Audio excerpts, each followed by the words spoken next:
When you think of horror games, which franchise catches your eye the most?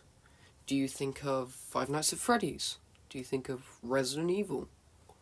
Or do you think of Poppy Playtime? Now, Poppy Playtime, I'm a huge fan of this series. I always have been. It's a personal favourite of mine.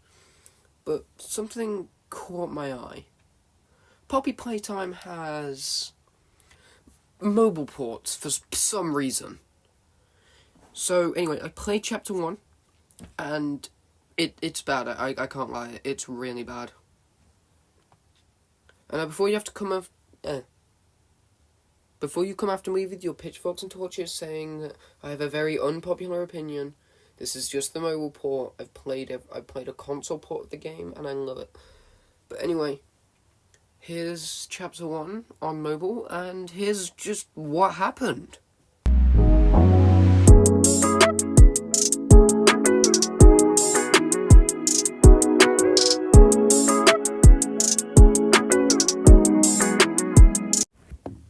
So, when you open the game normally, you are greeted by the Poppy tape, the tape that introduces it all. It introduces you to the Poppy doll itself, the one explaining that the doll can respond to children, you know?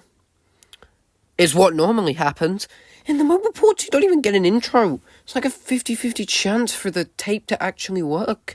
And this is for all of them, not just this one.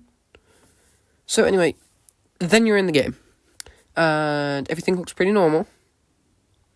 And the graphics, they took a bit of a downgrade, but, it's an iPhone, mobile, what are you going to do? And then, now, I already know the code, so I went straight for it, but the way you normally find it is by looking at the train in the room full of toys, and using the carriage's colours in the order of the train to open the door as the code, which is green, pink, yellow, and red. So, that's the code. If anyone's never played the game before, if you ever play it, that's your code. And, in there you find a tape that also only has a 50-50 chance of working. And then you get the blue hand of the grab pack.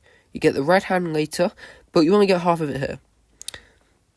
So, anyway, you get the blue hand, and you use it to enter the next room by scanning your hand onto the hand scanner thing. I don't know what it's called. And you enter the next room.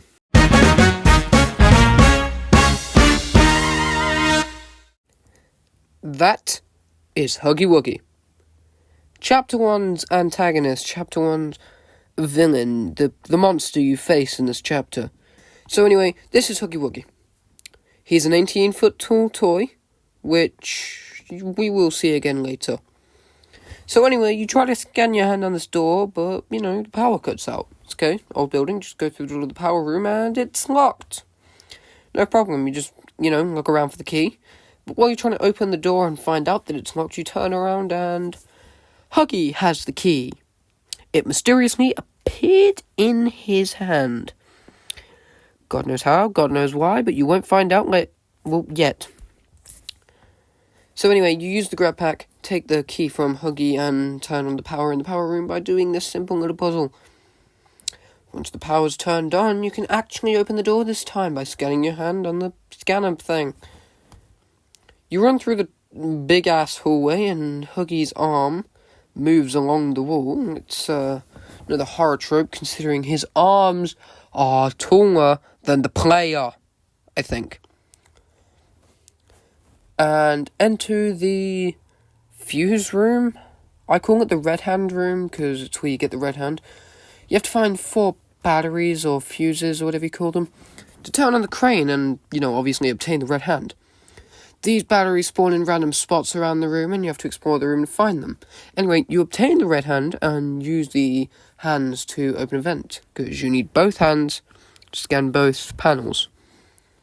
This vent will take you down to a second power puzzle, which is the same as the power room, but you use both hands as there is a fuse or something at the end of it that you need to use a hand to interact with. So you navigate a seemingly pointless to build vent. I don't know why they made the vent so big. So that you can turn on the power, and once the conveyor belt is working, it carries you to the Make a Friend room.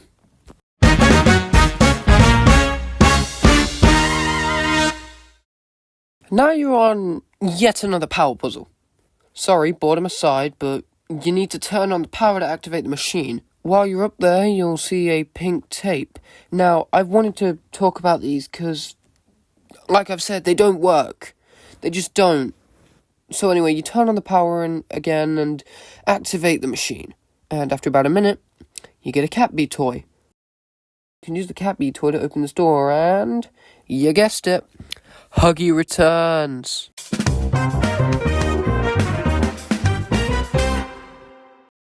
So Huggy is back in here to kill. Here's what you do. A lot of people I've seen have tried to run up to the power puzzle area and hide at first, but the intended solution is to just turn around and go into the vent shown by the red light. You roll down the vent and continue running, then Huggy appears again. You turn and run, and then Huggy appears again. He keeps appearing in front of you in this game. You turn and run and fall down these catwalks, and then you pull the sparks to, hit Huggy as he tries to kill you again. And there you go. You just killed Huggy Wuggy. What do you think? You run down the catwalks and find another broken tape.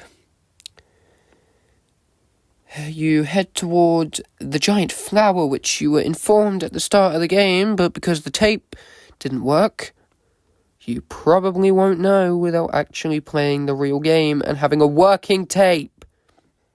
So anyway, you enter the giant flower, which conveniently has a door on the catwalk, and you enter the dollhouse-looking area. I think it's for law reasons. I don't know without investigating. You run through and you enter this room. Strange music begins as you come across the door to this room. And your eyes are diverted to the case in the middle of the room. You shoot your hand to open the case. It grabs onto the handle. As soon as you open it, the lights flicker and the doll inside blinks a few times. The lights cry out. Then she says nervously, "You opened my case." Thank you all for watching. Please don't forget to like and subscribe for more, as I'll be covering Chapter 2's mobile port if this does well. So don't forget to turn on notifications so you don't miss that, and I'll see you all in the next one. Bye!